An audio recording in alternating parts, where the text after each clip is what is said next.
আজ সোমবার মধুখালী পেঁয়াজ হাট।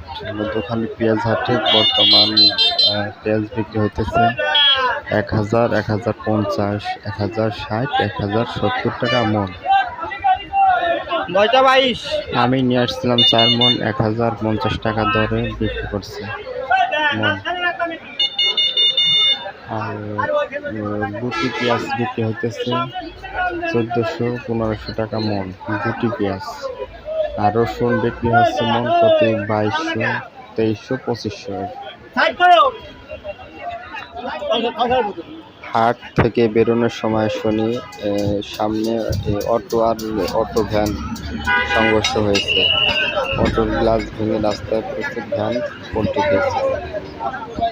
সামনে গ্লাস পড়ে আছে।